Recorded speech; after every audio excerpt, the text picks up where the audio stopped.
kita akan belajar pelajaran tentang IPAS. Materi kita tentang perkembangbiakan hewan. Sebelum kita mulai pelajaran, izinkan Ibu memberikan pantun untuk anak Ibu semua agar lebih bersemangat dalam belajar.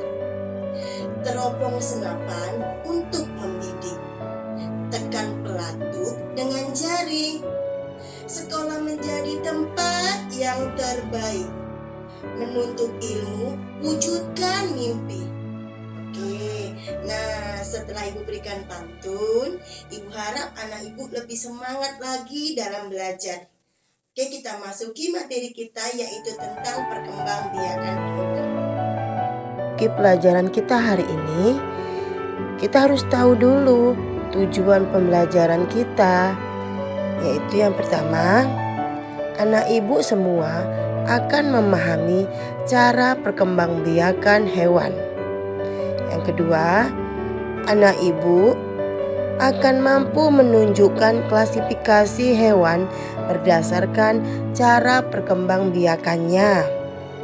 Dan yang ketiga, anak ibu semua akan mampu mengetahui tujuan hewan berkembang biak. Baiklah, ibu mau bertanya kepada anak ibu semua. Apa sih yang dimaksud dengan perkembangbiakan hewan? Adakah yang tahu anak-anak ibu? Jadi, perkembangbiakan hewan adalah proses reproduksi atau cara hewan untuk menghasilkan individu baru yang sama jenisnya.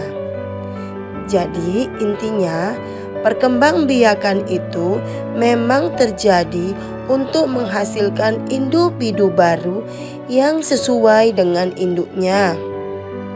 Kemudian, apa sih tujuan perkembangbiakan untuk tumbuhan itu sendiri?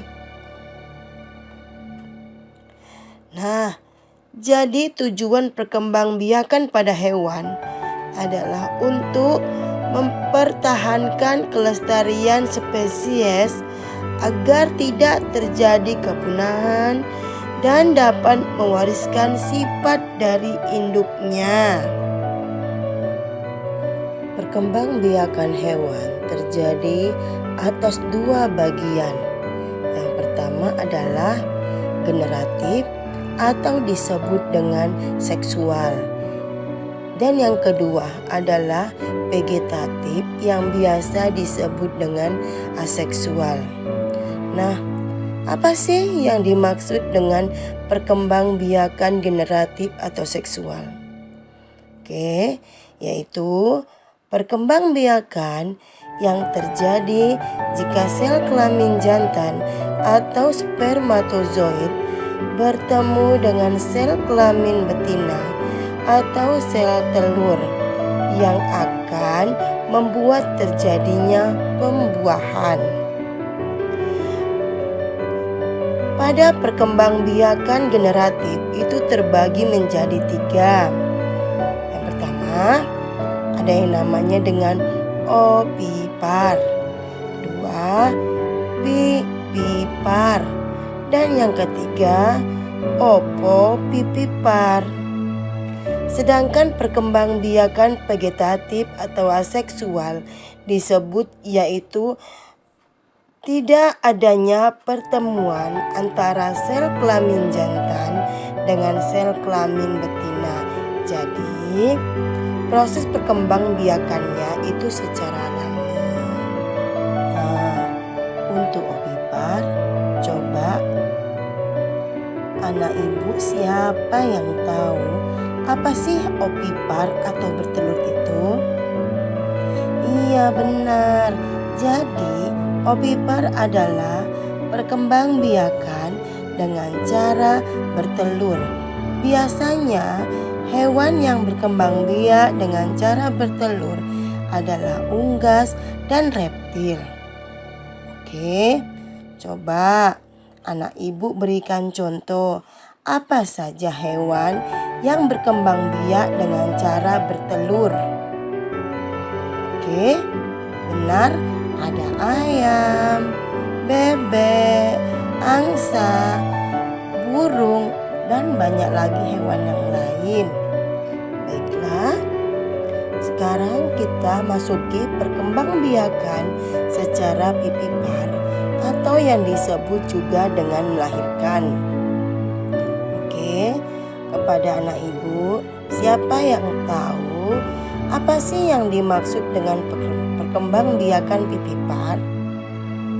Perkembangbiakan vivipar adalah perkembangbiakan yang dilakukan dengan cara melahirkan, yaitu setelah terjadi pembuahan, embrio akan tumbuh dan berkembang di dalam rahim induk betina.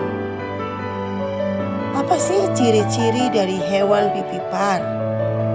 Oke, ciri-ciri hewan vivipar adalah yang pertama, memiliki kelenjar susu. Yang kedua, memiliki daun telinga. Dan yang ketiga, tubuh dilindungi oleh bulu rambut. Coba anak ibu semua, siapa yang tahu hewan apa yang berkembang biak dengan cara vivipar? Oke, benar. Ada kucing, ada anjing, dan singa. Banyak lagi hewan yang lain. Nah, sekarang kita masuk perkembangbiakan ovovivipar atau yang disebut dengan bertelur dan melahirkan. Ayo, apa sih yang dimaksud dengan perkembangbiakan ovovivipar itu? Yaitu kombinasi dari dua cara perkembangbiakan, yaitu dari perkembangan ovipar dan perkembangan vivipar. Setelah terjadi pembuahan, embrio yang dihasilkan akan tumbuh dan berkembang di dalam telur. Memang terdengar agak mirip dengan ovipar, tapi pada ovovivipar telur tersebut tidak akan dikeluarkan dari tubuh induknya, namun akan tetap berada di dalam tubuh induknya sampai menetas. Setelah menetas, barulah calon anak tersebut akan dilahirkan oleh induk betinanya. Nah, siapa yang tahu anak ibu? Apa saja contoh perkembangbiakan ovovivipar? Oke, nah benar sekali ya. Ada ular, teluk, kadal, bunglon, dan ikan pari. Untuk perkembangbiakan vegetatif atau aseksual yang tanpa pembuahan sel kelamin jantan dan sel kelamin betina. Nah, salah satu contohnya adalah membelah diri, yaitu induk hewan membelah diri menjadi dua atau lebih bagian, dan masing-masing bagian dapat berkembang biak menjadi individu yang baru.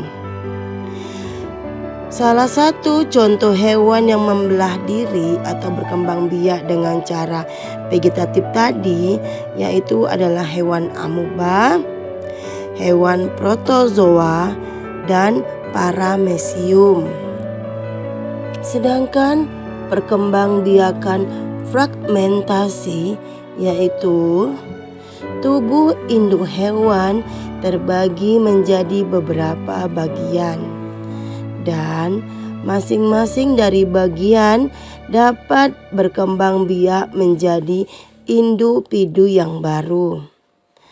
Hewan yang berkembang biak dengan fragmentasi yaitu contohnya ada cacing pita, ada cacing pipi, dan ada bintang.